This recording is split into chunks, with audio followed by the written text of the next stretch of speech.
Desertores russos contam como escaparam da guerra da Ucrânia. Muitos desertores russos não têm sequer passaporte e estão na lista internacional de procurados. Sendo comidos, eles tentam a vida no exterior. DW conversou com 3 deles. Soldados russos em caminhão com o símbolo de guerra Z, foto Sergei Margavkov, Tais DPA Picture Alliance.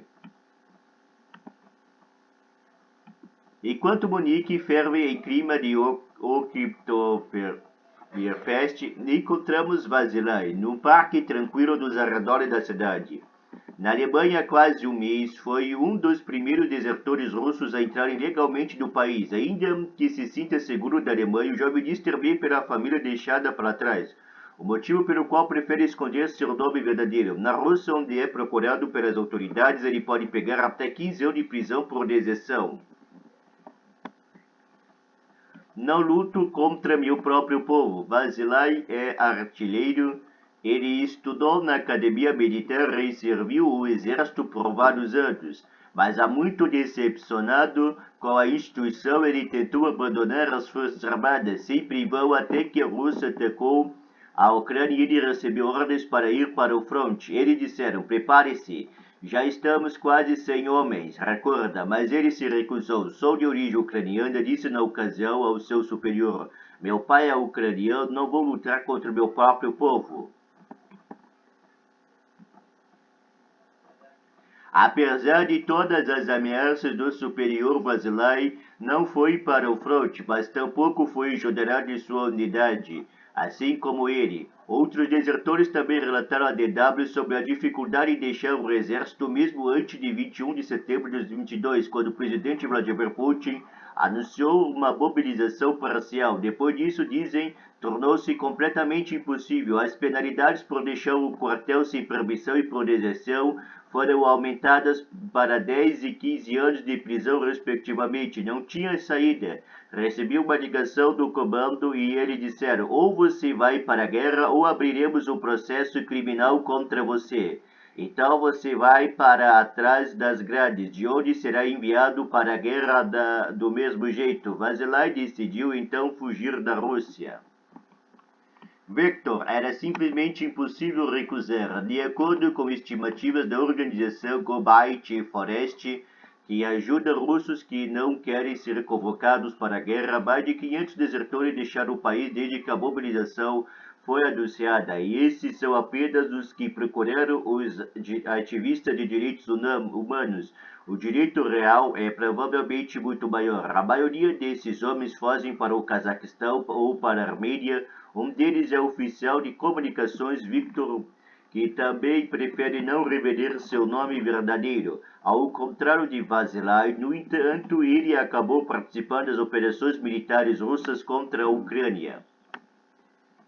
Por meio de uma chamada de vídeo a partir da capital do Cazaquistão, Astana, Victor afirma que também tentou sair do exército, mas em fevereiro de 2022 foi chamado para participar de um exercício da península ucraniana Crimeia anexado pela Rússia.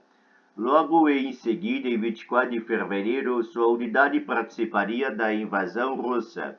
Eles nos acordaram às 5 horas da manhã, nos alinharam em colunas e disseram: vamos lá. Mas isso sem dizer para onde estávamos indo. Naquele momento era simplesmente impossível recusar. Se você corresse para frente, levava um tiro dos ucranianos. Se corresse para trás, era pego pelo próprio povo, lembra Victor. Ele mesmo esteve em território ucraniano até meados de 2022. Vi prisioneiros de guerra executados e inclusive as ordens para tal do comandante de a unidade mais garante. No nosso país não houve nada parecido com o que aconteceu em Bucha. Victor afirma ter tomado conhecimento dos massacres de civis na Ucrânia e pela primeira vez no fim de abril de 2022, quando consegui acessar a internet. Depois disso, repensei muita coisa. Yevgenay, estou pronto para ser julgado. Yevgenay, oficial de uma unidade especial, também foi enviado à fronteira com a Ucrânia em fevereiro de 2022 para a realização de exercícios militares. De origem pobre, o jovem havia recebido do exército a promessa de ascensão social. Esperávamos e acreditávamos que não haveria guerra, diz. Ao lembrar daquela fatídica fevereiro de 2022, achávamos que Putin era um assassino e ladrão, mas não um fanático que iniciaria uma guerra. Mas eis que as coisas se revelaram diferente. Em 24 de fevereiro, sua unidade cruzou a fronteira com a Ucrânia e chegou até Brovary, perto de Kiev. Para nós foi tudo muito triste. Em 30 de março, quase toda uma companhia morreu, diz, em alusão aos combatentes. Quando estávamos perto de Kiev, não fizemos prisioneiros, pois não havia como levá-lo para a Rússia, então eles foram mortos. Mas acrescentou que o lado ucraniano lidou com a situação da mesma forma. E Eugênio nega envolvimento dos assassinatos. Estou pronto a responder em tribunal. Minha consciência está limpa. Sim, eu lutei, sim. Eu atirei, mas também fui alvejado e também quero viver. Medo de ser extraditado para a Rússia. Após o fracasso da ofensiva russa perto de Kiev, a unidade de Eugênio foi transferida para Donbás. Para fugir de lá, ele deu um tiro na própria perna. Nós nos ferimos perto das posições ucranianas e dissemos que havia sido os ucranianos a atirar em nós. Acreditaram em nossa história e nos levaram para um hospital na Rússia. Em meados de agosto de 2022, Victor recebeu licença. De volta ao quartel, tentou pedir baixa, mas não conseguiu fazê-lo antes de a mobilização ser anunciada.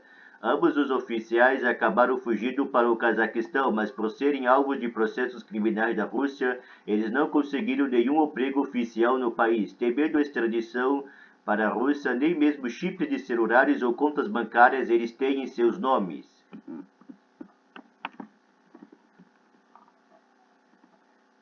Solicitações de vistos humanitários para desertores russos. Victor vislumbra três opções para si: França, Alemanha ou Estados Unidos, porque esses países emitem documentos de viagem temporário. Afinal de contas, nenhum de nós tem passaporte. Ele já entrou em contato com essas e outras embaixadas de países ocidentais várias vezes, mas até agora sem sucesso. Em maio de 2022, o Ministério do Interior da Alemanha disse que os desertores do exército russo receberão status de refugiado, pois a deserção é entendida como um ato político contra a guerra, e portanto a perseguição também constitui perseguição política. Explica Rudi Friedrich, diretor executivo da Associação Connection, com sede em Offenbach. Ela faz campanha internacional para objetores da consciência. Juntamente com outras ONGs, ela pede ao Parlamento Europeu e aos Estados-membros da União Europeia que estejam quem se recusa a lutar em nome de Putin através, por exemplo, da concessão de vistos humanitários, pois asilo só é possível solicitar na própria Alemanha, mas sem passaporte e visto, isso é quase impossível para os desertores, aponta Friedrich. Por isso é preciso proteger quem assume um alto risco pessoal e não quer lutar e nem participar dos crimes de guerra. Os caminhos dos desertores russos para a Europa. Vasilai é um dos primeiros desertores a conseguir ir do Cazaquistão para a Europa Ocidental sem passaporte, tendo conseguido emprego como programador numa empresa de TI na Alemanha. A embaixada alemã no Cazaquistão emitiu para ele uma permissão de viagem temporária para estrangeiros com visto de trabalho. Não foi fácil encontrar uma empresa que aceitasse um desertor sem passaporte, admite Vasilai, mas o mais difícil foi deixar o Cazaquistão. Na primeira vez que tentou, ele foi retirado do avião após ser reconhecido no sistema do Banco de Dados Internacional de Indivíduos procurado. Vasilai conta como sua filha de 5 anos correu para todos os funcionários da fronteira pedindo que deixasse o papai sair. No dia seguinte, graças a seu advogado Irnar Kochanov, ele conseguiu deixar o país. Aparentemente, aceita as condições sob as quais isso é possível. Comenta sem ter detalhes. Há uma saída. Agora é quase estabelecido. Vasilai fala com entusiasmo sobre seu novo trabalho como desenvolvedor de jogos. Ele é grato à Alemanha por ter remetido o visto e ao Cazaquistão por ter permitido que emigrasse apesar dos riscos para sua família. Ele decidiu tornar público sua história de deserção para que outros também tenham a chance de escapar dessa guerra sangrenta. Digo a todos os desertores, a todos os que estão na frente de batalha e estão desesperados: tudo é possível, não precisa lutar e agir contra sua consciência. Vocês podem se recusar a participar desses crimes.